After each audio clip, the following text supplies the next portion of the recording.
Le web, en général, c'est un monstre de contenu. Sans contenu, il n'y a pas de web.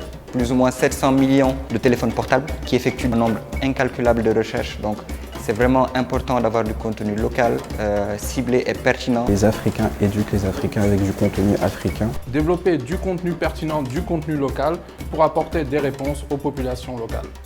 Promouvoir, encore une fois, la culture africaine, promouvoir une vision africaine. Beaucoup d'opportunités, notamment en termes d'éducation, de réseautage, de networking. Un blogueur kényan qui disait que pourquoi est-ce qu'il a commencé à bloguer en fait. À chaque fois qu'il parlait de TIC, il envoyait une photo de jeunes Kenyans avec des ordinateurs. Quand l'article paraissait, on montrait toujours la photo de ces Maasai avec leur bout de bois tenant une tablette.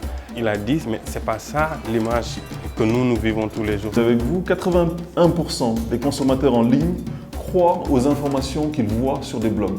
71% des consommateurs déclarent avoir effectué un achat après avoir lu un article ou une information sur un blog.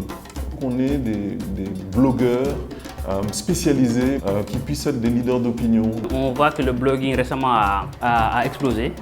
On a beaucoup de types de contenus, genre les youtubeurs, les viners. C'est également un des plus importants marchés économiques du monde. On a le cas de Iroko TV au Nigeria, AfroStream en France, Marodi TV. C'est une opportunité que n'importe quel jeune a pour se faire donc une place sur la toile. C'est déjà la création d'emplois. S'il y a beaucoup de jeunes qui sont dans le contenu web, qui créent, qui essaient d'innover, qui font des vidéos. C'est-à-dire plus tu mets de contenu, plus tu as des utilisateurs qui viennent se connecter à ta chaîne, mais plus tu gagnes.